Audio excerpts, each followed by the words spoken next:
Les gens à la maison, comme on peut voir, Jean-Marie, c'est notre entrecôte à la bordelaise.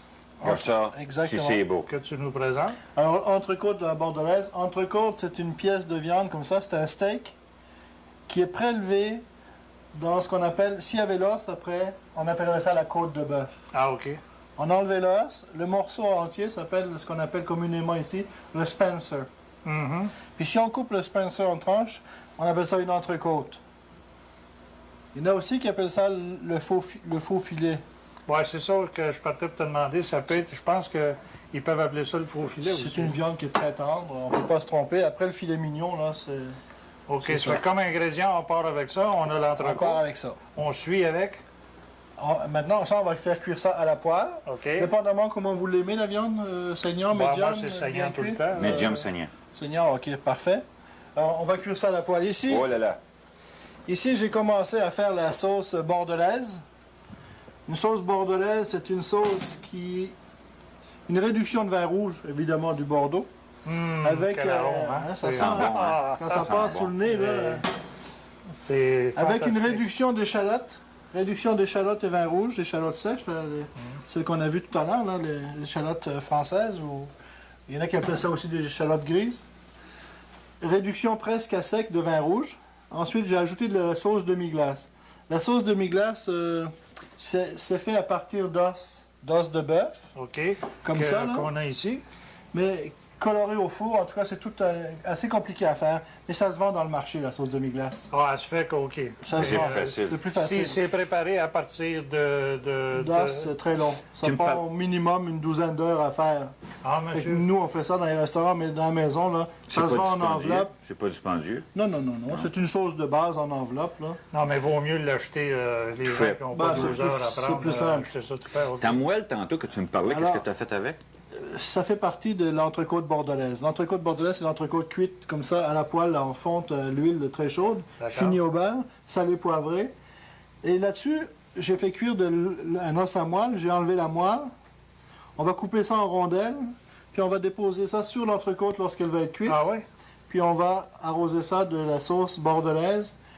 Puis on va finir, là, salé, poivré. On va ajouter un peu de beurre dedans. On va la monter au beurre. Ensuite, je vais la passer au chinois fin, là, à l'étamine, très fine, pour enlever les petits grains d'échalote.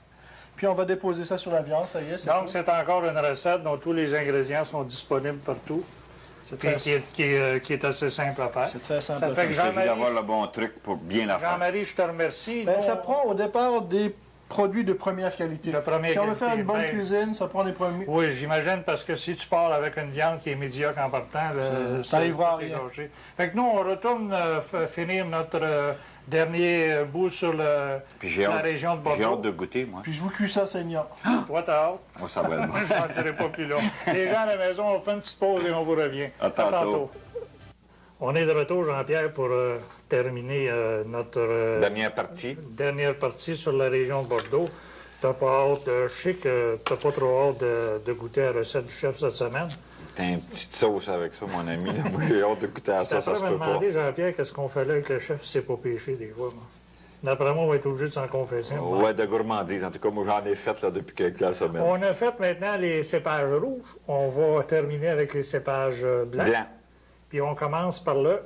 On va commencer par la muscadelle. Bon, la muscadelle, c'est le cépage peut-être le moins connu de la région de Bordeaux. On parle d'environ 8 de la superficie qui peut être appelée appellation contrôlée. C'est un cépage qui est productif, qui donne des mous assez doux et sucrés. Alors, c'est un cépage qui tend à être éliminé en faveur du Sauvignon.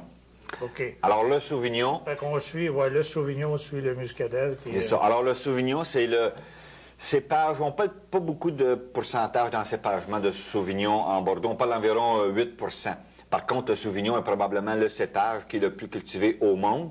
Et dans la région de France, c'est lui qui produit les grands vins de la Loire. Alors, il peut être seul ou accompagné avec d'autres cépages. Dans la région de Bordeaux, En Bordeaux, c'est plutôt restreint au niveau du cépagement. le Sauvignon est assemblé avec le Sémillon. Alors, le Sémillon qu'on va parler tantôt là, pour les fameux grands vins de Sauternes. Les vins de Sauvignon sont des vins qui sont charpentés. C'est des vins qui sont intéressants, qui donnent un arôme de plant de tomate. Lorsqu'on a goûté la semaine passée, à un moment donné, j'ai parlé, là, quand on coupe un plant de tomate, qu'on se frotte les mains, quand on sent, là, le Sauvignon est facilement reconnaissable par cette senteur-là.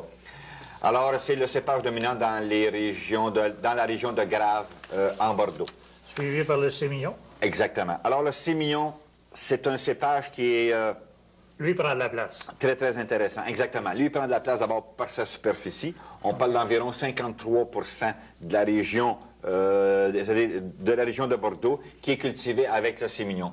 Il donne des mous qui sont très, très peu acides, qui sont sucrés aussi, mais ils ont une particularité, ces cépages-là, c'est qu'ils sont très sensibles à une pourriture qu'on appelle la pourriture noble, que je vais parler peut-être un petit peu plus tard.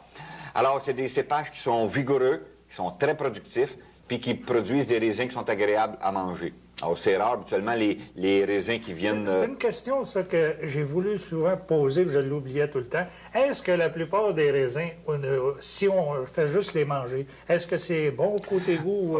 En fait, oui, c'est bon, ça se mange, mais disons que ce n'est pas nécessairement agréable. Ce ne sont pas des raisins de table. Alors, il y a une différence entre les raisins de table et les raisins à vin.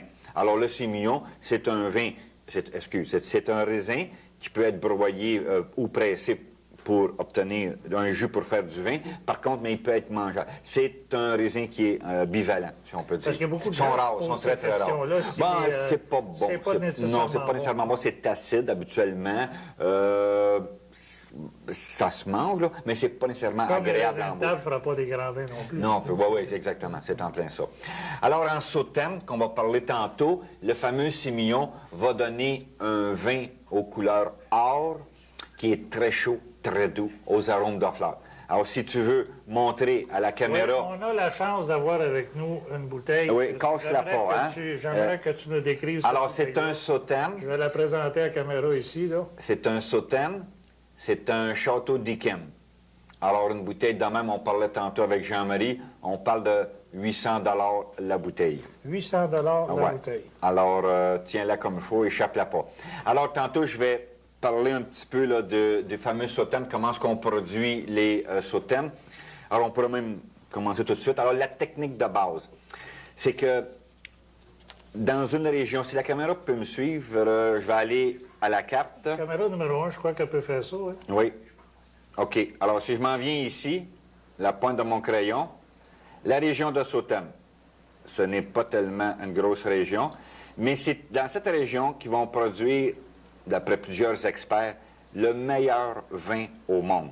Ce n'est pas nécessairement un vin de table, c'est pas nécessairement un vin sec. Alors, je vais... Est-ce qu'il y a une raison en particulier pour... C'est la fameuse pourriture noble. Alors, la technique consiste à passer 8 à 9 fois dans la vigne et aller ramasser raisin par raisin, les raisins qui sont pourris, mais d'une certaine Tu pourriture. parles de travail manuel, toi? Oh oui, c'est pas fait à la machine. Parce que quand tu passes 8-9 fois, il faut que tu choisisses les raisins. Les raisins, selon des circonstances climatiques, la température, le climat, l'humidité, vont commencer à pourrir. Ils vont faire une pourriture noble. Ça, c'est bien.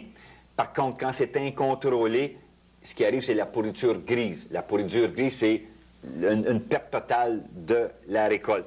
Alors, les raisins qui sont atteints de pourriture noble sont des raisins qui sont craquelés, qui sont brunâtres, qui ont même un duvet, qui ont même un genre de poussière. Lorsque tu les cueilles, ils font un genre de petite poussière, comme un peu un champignon. En fait, c'est un champignon que, demande-moi pas le nom, je l'ai oublié parce que c'est assez compliqué. C'est une façon de procéder qui est assez compliquée quand même. C'est ça. Alors là, ils vont presser ce raisin-là. Le raisin, en moisissant et en flétrissant, va perdre son eau. Par contre, va augmenter proportionnellement en sucre. Alors, ils vont vinifier ce vin-là pendant des années. C'est ce qui va donner le fameux liquide d'or qu'on appelle... La quantité doit être minime, Jean-Pierre? Les quantités sont très, très minimes. Il y a une autre région aussi, tout près de Sauternes, qui font la même genre de récolte ou de vin. C'est à Barzac. Puis j'ai eu l'honneur de goûter à un Barzac. J'ai jamais oublié le goût que m'a laissé cette impression. Il faut réellement des experts en la matière pour arriver à produire des... Oh, absolument, des choses absolument, absolument. semblables. La nature aidant, mais il arrive que des années, c'est une perte totale. La production est une perte totale parce que quand c'est pas contrôlé ou que la température ou l'humidité n'est pas parfaite, c'est la pourriture grise qui s'installe, puis là, les raisins pourris sont plus bons, ils sont bons juste à être jetés. Alors, la pourriture noble, c'est vraiment une pourriture qui est vraiment critique, qui est vraiment spéciale, qui va donner ce chef-d'œuvre. Jean-Pierre, il nous restait encore de parler des étiquettes, le château, les bouteilles, mais malheureusement, on ne peut pas étirer les émissions comme on veut. On est rendu à la fin de notre visite dans la belle région de Bordeaux. La semaine prochaine, on se reprend avec une autre région. On va être dans la Loire. Les 2 dernières émissions vont être sur la Loire. Alors, c'est au nord-ouest de la France. On se doit de faire une pause, puis on revient dans quelques instants avec la recette du grand chef. Je sais que tu vas patienter, là. J'ai un bon vin à vous faire goûter, puis je pense que ça va être bon aussi. On va revoir après la pause. Merci. À tantôt.